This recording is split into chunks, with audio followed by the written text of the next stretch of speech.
وذكر فإن الذكرى تنفع المؤمنين. الحمد لله نحمده ونستعينه ونستغفره ونؤمن به ونتوكل عليه ونعوذ بالله من شرور أنفسنا ومن سيئات أعمالنا. من يهده الله فلا مضل له ومن يضلله فلا هادي له. ونشهد أن لا إله إلا الله وحده لا شريك له. ونشهد أن سيدنا ونبينا ومولانا محمدا عبده ورسوله صلى الله عليه وعلى آله وأصحابه وبارك وسلم تسليما كثيرا كثيرا. أما بعد فأعوذ بالله من الشيطان الرجيم. بسم الله الرحمن الرحيم. من عمل صالحا من ذكر أو أنثى وهو مؤمن فلنحيينه حياة طيبة ولنجزينهم أجرهم بأحسن ما كانوا يعملون. صدق اللہ العظیم. قابل احترام عزیز دوستوں اور بزرگوں،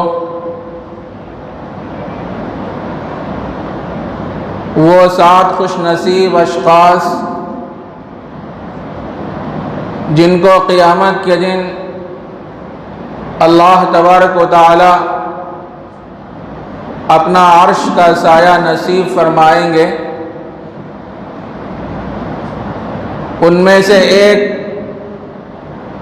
امام عادل، انصاف پسند بادشاہ. اس کا تذکرہ گزشتہ جمعہ کے موقع پر قدر وضاحت کے ساتھ آپ کی خدمت میں پیش کیا گیا تھا. دوسرا شخص جس کو اللہ تبارک و تعالی اپنا عرش کا سایہ نصیب فرمائیں گے، وَشَابٌ نَشَأَ فِي عِبَادَةِ اللَّهِ، ایسا نوجوان جس کی جوانی اللہ کی عبادت میں گزری ہو. جوانی عمر کا اہم ترین اور قیمتی ترین حصہ ہوتا ہے. آدمی جوانی میں جو کام جس انداز سے اور جس سلیقے کے ساتھ کر سکتا ہے، بڑھاپے میں وہ کام انجام نہیں دیا جا سکتا. اس واسطے کہ جوانی میں ہر چیز آدمی کی جوان رہتی ہے، ہاتھ پیر، دل اور دماغ اور پورے اعضاء انسان کے جوان رہتے ہیں. جوانی کی حالت میں جب آدمی اللہ کی عبادت کرتا ہے اور اس کی اطاعت اور فرمانبرداری میں ہماتن مصروف رہتا ہے، ایسے نوجوان کو اللہ تبارک و تعالی قیامت کے دن اپنا عرش کا سایہ نصیب فرمائیں گے.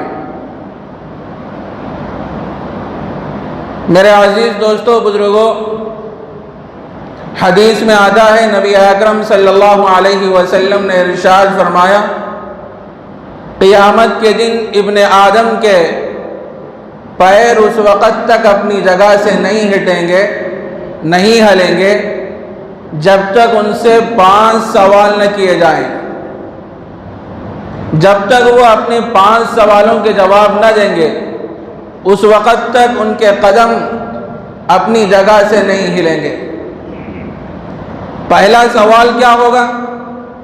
عن عمرہ فیما افنا، عمر کے بارے میں اللہ تبارک و تعالیٰ پوچھیں گے، میں تجھے عمر کا ایک قیمتی حصہ عطا فرمایا تھا، 60 سالہ 50 سالہ زندگی میں نے تجھے عطا فرمائی تھی، اس زندگی کو تو نے کہاں خرچ کیا؟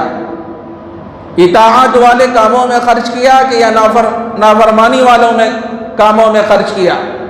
اللہ تبارک و تعالیٰ قیامت کے دن پوچھیں گے عمر کے بارے میں۔ دوسرا سوال وان شبابہ فیما ابلا، جوانی کے بارے میں بھی اللہ تبارک و تعالیٰ پوچھیں گے، میں نے جوانی کا قیمتی حصہ تجھے عطا فرمایا تھا، اس قیمتی حصے کو تو نے کہاں لگایا؟ میرے مرضیات والے اعمال میں لگایا یا مجھ کو ناراض کرنے والے اعمال میں لگایا؟ ہم میں سے کتنے نوجوان ایسے ہیں جن کی زندگی اللہ کو ناراض کرنے والے، ناخوش کرنے والے لہو و لعب میں اور بہت سے گناہوں میں ان کی زندگی گزرتی ہے۔ کبھی ان کو یہ خیال پیدا نہیں ہوتا کہ اللہ نے مجھے جوانی کا جو حصہ عطا فرمایا، جو قیمتی حصہ عطا فرمایا، اس زندگی کے بارے میں اللہ تبارک و تعالیٰ مجھ سے پوچھیں گے قیامت کے دن۔ میرے عزیز دوستو بزرگوں، آدمی کو جوانی کی حالت میں جوانی کی قدر نہیں ہوتی، جب بڑھاپا طاری ہو جاتا ہے تو اس وقت انسان سوچنے لگتا ہے کاش وہ جوانی کا زمانہ مجھے میسر آتا، اس میں میں عبادت کرتا، نماز پڑھتا، اللہ اللہ کرتا اور اللہ کے راستے میں خرچ کرتا اور رات کے وقت اٹھتا جبکہ سارے لوگ میٹھی نیند سوئے ہوئے ہوتے ہیں، دوگانہ رکعت کی نیت باندھ کے کھڑا ہوتا اور اپنے رب کو منانے کی فکر اور کوشش میں لگا رہتا۔ آدمی بڑھاپے کی حالت میں جوانی کے بارے میں سوچتا ہے، لیکن جوانی جب اللہ تبارک و تعالیٰ اس کو عطا فرماتے ہیں تو جوانی کے اس عزیز ترین حصے کو اللہ کی نافرمانی میں اور اللہ کو ناراض کرنے والے کاموں میں لگا دیتا ہے۔ آج ہمارے نوجوان طبقہ اپنی جوانی کو کہاں کہاں خرچ کر رہا ہے۔ کسی ایک محلے کا تذکرہ نہیں ہے، آپ جہاں بھی جائیں آج ہمارے نوجوان بچے سڑکوں پہ کھڑے ہوئے نظر آتے ہیں، چوراستوں پہ کھڑے ہوئے نظر آتے ہیں اور ہنسی مذاق ہوتا ہے، آنے جانے والوں کو ہم تکلیف دیتے ہیں۔ اور آپ تو یہ عجیب معاملہ چل بسا ہے کہ رات کے وقت نوجوانوں کی ایک ٹولی چوراستوں پر کھڑے ہو جاتی ہے، ایک ایک بجے تک ہنسی مذاق چلتا رہتا ہے۔ کتنے لوگ محلے میں ایسے ہوتے ہیں جو بیمار ہوتے ہیں، جن کو نیند نہیں آتی، ایسے زور زور سے قہقہے لگاتے ہیں اور ایسی زور زور سے ہنسی مذاق کی باتیں کرتے ہیں جس سے ان کی نیند اڑ جاتی ہے۔ میرے بھائی، اس جوانی کو ہم کہاں لگانا ہے اور کہاں لگا رہے ہیں؟ اس جوانی کے بارے میں اللہ تبارک و تعالیٰ انسان سے پوچھیں گے۔ وَشَابٌ نَشَأَ فِي عِبَادَةِ اللَّهِ، اللہ کے نبی علیہ السلام نے ارشاد فرمایا قیامت کے دن اللہ تبارک و تعالیٰ اس بندے کو اپنا عرش کا سایہ نصیب فرمائیں گے کہ جس کی جوانی اللہ کی عبادت میں گزر رہی ہو۔ ایسے شخص کو اللہ تبارک و تعالیٰ اپنا عرش کا سایہ نصیب فرمائیں گے۔ دو آدمی ہو گئے، تیسرا آدمی کون ہے جس کو اللہ تبارک و تعالیٰ اپنا عرش کا سایہ نصیب فرمائیں گے؟ وَرَجُلٌ قَلْبُهُ مُعَلَّقٌ فِي الْمَسَاجِدِ، وہ شخص جس کا دل مسجد میں اٹکا رہتا ہے، فجر کی نماز پڑھتا ہے اور مسجد سے نکلتا ہے تو بے چین اور بے قرار رہتا ہے کہ ظہر کا وقت کب آئے گا، اپنے کام دھام میں مصروف رہتا ہے لیکن اس کا دل مسجد میں اٹکا رہتا ہے کہ ظہر کا وقت کب آئے گا، میں کب مسجد جاؤں اور ظہر کی نماز پڑھوں۔ جب ظہر کی نماز پڑھتا ہے تو عصر کے انتظار میں رہتا ہے، عصر کی نماز پڑھتا ہے تو مغرب کے انتظار میں رہتا ہے، مغرب کی نماز پڑھتا ہے تو عشاء کے انتظار میں رہتا ہے۔ ایسے شخص کو اللہ تبارک و تعالیٰ اپنا عرش کا سایہ نصیب فرمائے۔ ہمیشہ آدمی کا دل مسجد سے اٹکا ہوا رہنا چاہیے، مسجد کا تقدس، مسجد کا احترام، مسجد کی عظمت اپنے دل میں ہونا چاہیے۔ آدمی اب مسجد کو مرکز بنائے، جو بھی اعمال کرنا ہے وہ مسجد میں آئے، اللہ کو راضی کرنے والے اعمال مسجد میں کرے۔ ہمیشہ آدمی یہ سوچتا رہے اب تو میں فجر پڑھ لیا ہوں، ظہر کے لیے مجھے مسجد جانا ہے، ظہر پڑھ لیا ہوں، عصر کے لیے مجھے مسجد جانا ہے۔ جس کا دل مسجد میں اٹکا رہتا ہے، ایسے شخص کو اللہ تبارک و تعالیٰ اپنا عرش کا سایہ نصیب فرمائیں گے قیامت کے دن۔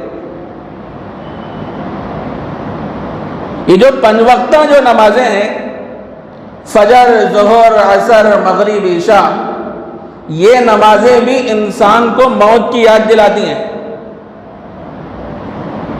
نمازیں انسان کو موت کی یاد دلاتی ہیں۔ کیسے یاد دلاتی ہیں؟ علماء کرام نے لکھا ہے کہ فجر کی نماز اور فجر کا وقت اس بات کی طرف اشارہ ہے، اے انسان تو اس دنیا میں پیدا ہوا۔ ظاہر ہے جب بچہ دنیا میں آتا ہے، ایک تو اس کے بچپن کا زمانہ ہوتا ہے، دوسرا جوانی کا زمانہ ہوتا ہے۔ یہ کافی لمبے زمانے ہوتے ہیں۔ بچپن کا زمانہ بھی 10-12 سال 15 سال پہ محیط ہوتا ہے، اور جوانی کا زمانہ بھی 40-45 سال پہ ہوتا ہے۔ تو فجر سے لے کر ظہر تک کا جو وقت ہے یہ کافی لمبا ہے۔ ظہر سے عصر تک کا جو وقت ہے اس سے کم ہے، عصر سے مغرب تک کا اور کم ہے، مغرب سے عشاء تک کا اور کم ہے۔ تو فجر کی نماز اس بات کی طرف اشارہ ہے، انسان تو اس دنیا میں پیدا ہوا۔ ظہر کی نماز کا وقت آیا تو ظہر کی نماز اس بات کی طرف اشارہ کر رہی ہے، انسان سن لے، اچھی طریقے سے غور و فکر کر لے، تیرا بچپن کا زمانہ گزر گیا، جوانی کا زمانہ گزر گیا، اب تو بوڑھا ہو رہا ہے، تیرے سر کے بال سفید ہونے لگے ہیں، اب تو آخرت کی تیاری کر لے، اب تو اپنے گناہوں کو یاد کر کے ندامت کے آنسو اللہ کے دربار میں ٹپکا دے۔ لیکن انسان کے پاس ظہر کا وقت بھی آتا ہے، لیکن آخرت کی تیاری نہیں کرتا، موت کی تیاری نہیں کرتا۔ عصر کی نماز کا وقت آیا تو عصر کی نماز اس بات کی طرف اشارہ کر رہی ہے، اب سن لے اے انسان، اللہ نے تجھے بچپن کا، جوانی کا، بڑھاپے کا جو زمانہ عطا فرمایا تھا، اب یہ بڑھاپے کا زمانہ ختم ہونے کے قریب ہے، بالکل قریب ہے۔ اب تو موت کی تیاری کر لے، آخرت کی تیاری کر لے۔ لیکن انسان کے پاس روزانہ عصر کا وقت آتا ہے، لیکن ہم عصر کی نماز کا اہتمام نہیں کرتے۔ مغرب کا وقت آیا تو مغرب کی نماز اس بات کی طرف اشارہ کر رہی ہے، اللہ نے تجھے جو قیمتی حصہ عطا فرمایا تھا، اور جو تجھے عمر عطا فرمائی تھی، اور تیری زندگی جو 50-60 سالہ تھی، اب تیری زندگی ختم ہو گئی، اب تو مر گیا۔ مغرب کی نماز کب رکھی گئی ہے؟ سورج غروب ہونے کے بعد رکھی گئی ہے۔ تو اس بات کی طرف اشارہ ہے، اب تیری زندگی کا سورج غروب ہو گیا۔ اس کے بعد ہوتا کیا ہے؟ جب آدمی مر جاتا ہے تو آدمی مرنے والے کے محاسن اور خوبیوں کو یاد کرتا ہے، فلاں آدمی ایسا تھا، بہت اچھے کام کرتا تھا، رفاہی کام کرتا تھا، اللہ کے راستے میں صدقہ اور خیرات کرتا تھا، اور اعلیٰ صفات کا تھا، اللہ نے اس کو بہت خوبیاں عطا فرمائی تھی۔ لوگ کتنے دن یاد کرتے ہیں؟ 1 مہینہ، 2 مہینے، 3 مہینے، سال، 2 سال یاد کرتے ہیں، اس کے بعد بھول جاتے ہیں۔ مغرب سے لے کر عشاء تک کا جو وقت ہے، اس میں اس بات کی طرف اشارہ ہے، مرنے والے لوگ تیرے محاسن کو یاد کرتے کرتے تیرے خوبیوں کو بیان کرتے کرتے تھک گئے، اب تیرا نام لینے والا دنیا میں باقی نہیں۔ یہ روزانہ یہ نمازیں انسان کو موت کی یاد دلا رہی ہیں، لیکن انسان ہے کہ موت سے تغافل برت رہا ہے اور آخرت کی تیاری نہیں کر رہا ہے۔ حدیث میں آتا ہے، جو نبی اکرم صلی اللہ علیہ وسلم نے جو حدیث میں جو بات ارشاد فرمائی کہ وَرَجُلٌ قَلْبُهُ مُعَلَّقٌ فِي الْمَسْجِدِ، ایسا آدمی جس کا دل مسجد میں اٹکا رہتا ہے، اللہ تبارک و تعالیٰ اس کو اپنا عرش کا سایہ نصیب فرمائیں گے قیامت کے دن۔ 3 آدمی ہو گئے، چوتھا آدمی کون ہے؟ وَرَجُلَانِ تَحَابَّا فِي اللَّهِ اجتمعا علی ذالک وتفرقا علیہ، ایسے 2 آدمی جو صرف اور صرف خالصتاً اللہ کے لیے محبت کرتے ہوں، جب آپس میں ملتے ہیں دوستی کرتے ہیں تو اللہ کے لیے دوستی کرتے ہیں، کوئی غرض پیش نظر نہیں ہوتی، کوئی مفاد پیش نظر نہیں ہوتا۔ آدمی کو ہمیشہ دوستی جو قائم کرنا ہے وہ خلوص پہ قائم کرنا، فلوس پہ قائم نہیں کرنا۔ فلوس کہتے ہیں پیسوں کو۔ جب دوستی خلوص پہ رہے گی تو پائیدار رہے گی، فلوس پہ دوستی رہے گی تو پائیدار نہیں رہے گی۔ اور اچھے لوگوں سے دوستی کرنا، اچھے لوگوں سے تعلقات کو مضبوط کرنا۔ علماء کرام نے لکھا ہے اچھے دوست کی مثال مشک و عنبر کی طرح ہے۔ جب آپ کسی عطر فروش کے پاس جائیں گے تو ظاہر ہے جب آپ یا تو اس سے عطر خریدیں گے یا وہ عطر فروش آپ کو عطر دے گا، یا عطر نہیں بھی دے گا تو آپ اس کے ساتھ بیٹھیں گے تو جو عطر کی جو خوشبو ہوگی اس خوشبو سے آپ مستفید ہوں گے۔ تو اچھے دوست کی مثال مشک و عنبر کی طرح ہے، اور برے دوست کی مثال کوئلے کے مانند ہے۔ کوئلہ اگر گرم ہو تو ہاتھ جلا دیتا ہے، اگر ٹھنڈا ہو تو ہاتھ کالا کر دیتا ہے۔ اب ذرا سوچ لینا ہم کس سے کن کن لوگوں سے دوستی کر رہے ہیں، اچھے لوگوں سے دوستی کر رہے ہیں کہ خراب لوگوں سے دوستی کر رہے ہیں۔ غور و فکر کرنا، ہمیشہ اچھے لوگوں کے ساتھ تعلقات کو استوار کرنا۔ تو جو دو آدمی اللہ کے لیے محبت کرتے ہوں ایسے دو آدمیوں کو اللہ تبارک و تعالی اپنا عرش کا سایہ نصیب فرمائیں گے۔ حدیث میں آتا ہے نبی اکرم صلی اللہ علیہ وسلم نے ارشاد فرمایا کہ آخری زمانے میں لوگوں کا یہ حال ہوگا کہ وہ لوگوں سے دوستیاں تو قائم کریں گے، کسی غرض کی وجہ سے، کسی مفاد کی وجہ سے اور کسی حکمت کی وجہ سے لوگوں سے دوستیاں قائم کریں گے، اس میں للہیت نہیں ہوگی، خلوص نہیں ہوگا، اللہ کے لیے دوستی نہیں ہوگی۔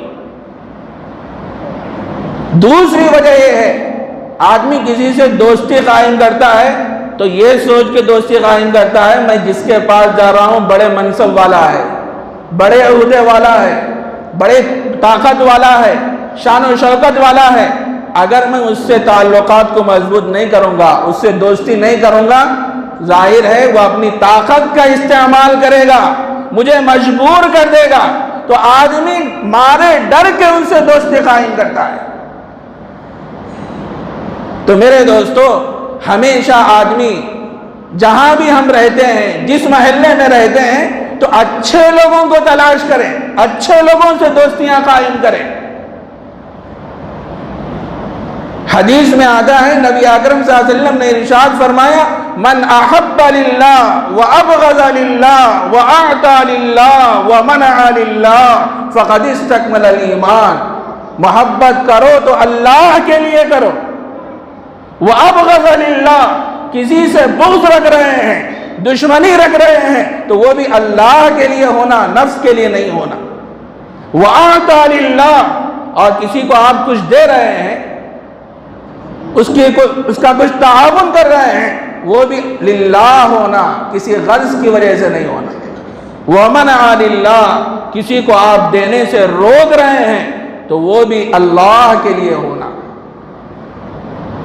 تو چوتھا شخص جس کو اللہ تبارک و تعالی اپنا عرش کا سایہ نصیب فرمائیں گے، ایسے دو آدمی جو اللہ کے لیے محبت کرتے ہیں۔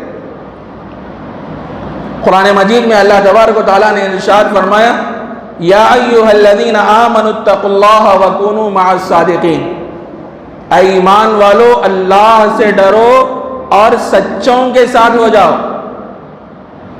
آدمی اچھے اور سچے لوگوں کے ساتھ رہے گا تو اس کے اثرات اس کے اندر مرتب ہوں گے، اس کے اندر ظاہر ہوں گے۔ اگر اچھے لوگوں کے ساتھ دوستی قائم نہیں کریں گے، شراب نوشی کرنے والوں کے ساتھ، زناکاری کرنے والوں کے ساتھ، جھوٹ بولنے والوں کے ساتھ، ایسے لوگوں سے دوستیاں قائم کریں گے تو وہی اثرات ہمارے اندر بھی منتقل ہوں گے۔ اسی لیے بعض علماء کرام نے لکھا ہے برے دوست کی مثال سانپ کے مانند ہے. سانپ جانتے ہیں نا، سانپ وہ کسی کو دیکھتا نہیں. برے دوست کی مثال بھی سانپ کے مانند ہے. ہمیشہ آدمی کو سوچ سمجھ کے قدم رکھنا چاہیے، تعلقات کو مضبوط کرنا چاہیے. میں جس سے دوستی کر رہا ہوں کیا اس کے اندر دینی جذبہ ہے کہ نہیں ہے؟ وہ اپنی جبین نیاز کو اللہ کے سامنے جھکاتا ہے کہ نہیں جھکاتا ہے؟ آدمی جب سچے اور اچھے لوگوں کے ساتھ دوستی قائم کرے گا تو وہی اثرات اس کے اندر منتقل ہوں گے. پانچواں شخص جس کو اللہ تبارک و تعالی اپنا عرش کا سایہ نصیب فرمائیں گے وہ کون شخص ہے؟ وَرَجُلَانِ تَحَابَّا فِي اللَّهِ اجْتَمَعَا عَلَيْهِ وَتَفَرَّقَا عَلَيْهِ وَرَجُلٌ دَعَتْهُ امْرَأَةٌ ذَاتُ مَنْصَبٍ وَجَمَالٍ فَقَالَ إِنِّي أَخَافُ اللَّهَ. پانچواں وہ شخص جس کو کوئی خوبصورت عورت ناجائز کام کے لیے بلائے تو وہ کہے کہ فَقَالَ إِنِّي أَخَافُ اللَّهَ، میں اللہ سے ڈرتا ہوں، یہ کام نہیں کرتا. کوئی عورت بلائے ناجائز کام کے لیے تو آدمی کے اوپر اللہ کا خوف طاری ہو جائے اور یہ کہے کہ یہ کام تو مجھ سے نہیں ہو سکے گا، یہ اللہ کو ناراض کرنے والا کام ہے. اور اللہ تبارک و تعالیٰ ایسے بندے سے ناراض رہتے ہیں، ناخوش رہتے ہیں. تو ایسا آدمی جس کے دل میں اللہ کا ڈر ہوتا ہے، اللہ کا خوف ہوتا ہے، ایسے شخص کو اللہ تبارک و تعالیٰ قیامت کے دن اپنے عرش کا سایہ نصیب فرمائیں گے. چھٹواں وَرَجُلٌ تَصَدَّقَ بِصَدَقَةٍ فَأَخْفَاهَا حَتَّى لَا تَعْلَمَ شِمَالُهُ مَا تُنْفِقُ يَمِينُهُ. کوئی آدمی اللہ کے راستے میں صدقہ کرتا ہے، خیرات کرتا ہے، انفاق کرتا ہے، چھپکے سے دے دیتا ہے، کسی کو پتہ بھی نہیں چلتا. ارے دے رہے ہیں تو مخفی طور پہ دو. وہ اللہ تو علام الغیوب ہے، دلوں میں پیدا ہونے والے وسوسے اور خیالات کو بھی جانتا ہے. آج ہمارا حال یہ ہے، ہم کسی کو 200 روپے دیتے ہیں، 300 روپے دیتے ہیں، 1000 روپے دیتے ہیں تو ویڈیوگرافی ہوتی ہے. وہ بیچاری جو بیوہ ہوتی ہے، ماں کمزور ہوتی ہے اور مستحق اور آدمی ہوتا ہے، وہ آدمی کو سامنے ٹھہرا دیا جاتا ہے اور سامنے 8-10 آدمی ٹھہر کے اس کی فوٹو لیتے ہیں اور 1000 روپے اس کے حوالے کرتے ہیں. ارے اس آدمی پہ کیا گزرے گی؟ وہ عورت کیا سوچے گی؟ اگر میرا شوہر ہوتا تو یہ اتنے خطرناک دن کا مجھے سامنا نہ کرنا پڑتا. آپ کسی کو کچھ دے رہے ہیں تو چھپکے دو، مخفی طور پہ دو. وَرَجُلٌ تَصَدَّقَ بِصَدَقَةٍ فَأَخْفَاهَا. ایسا آدمی جس کو اللہ تبارک و تعالیٰ اپنا عرش کا سایہ نصیب فرمائیں گے وہ یہ ہے کہ جو اللہ کے راستے میں خرچ کرے تو چھپکے سے کرے، کسی کو پتہ بھی نہ چلے. دائیں ہاتھ سے دو تو بائیں کو خبر نہ ہو، دینا ہو اگر کسی کو تو ایسے دیا کرو. شہرت نہیں ہونا، ریاکاری نہیں ہونا. ساتواں شخص جس کو اللہ تبارک و تعالیٰ اپنا عرش کا سایہ نصیب فرمائیں گے وَرَجُلٌ ذَكَرَ اللَّهَ خَالِيًا فَفَاضَتْ عَيْنَاهُ. ایسا آدمی جو اللہ کی یاد میں رہتا ہو اور اس کے آنکھ سے آنسو جاری ہوتے ہو، ذکر اللہ میں رہتا ہو، اللہ کی یاد کرتا ہو اور اپنے گناہوں کو یاد کر کے اس کے آنکھوں سے آنسو جاری ہوتے ہوں، ایسے شخص کو اللہ تبارک و تعالیٰ اپنے عرش کا سایہ نصیب فرمائیں گے قیامت کے دن. حدیث میں آتا ہے نبی اکرم صلی اللہ علیہ وسلم نے ارشاد فرمایا من بکا من خشیت اللہ حرم اللہ علیہ النار. جو آنکھ اللہ کے خوف سے روتی ہے اس پر اللہ نے جہنم کو حرام قرار دیا. اللہ کا ذکر کرتے رہنا، اللہ کی یاد میں رہنا اور جو ہم سے جو گناہ ہوئے ہیں ان گناہوں پر ندامت کے آنسو اللہ کے دربار میں ٹپکانا. ایسے شخص کو اللہ تبارک و تعالیٰ اپنا عرش کا سایہ نصیب فرمائیں گے. بہرحال ایک حدیث تھی جو گزشتہ جمعے کے موقع پر بھی کچھ وضاحت آپ کے سامنے آئی تھی، اور اس جمعہ کے موقع پر بھی جو باقی جو اشخاص سے اس کا تذکرہ آپ کی خدمت میں پیش کیا گیا۔ اللہ ہم سب کو عمل کی توفیق عطا فرمائے۔ وآخر دعوانا ان الحمد للہ رب العالمین۔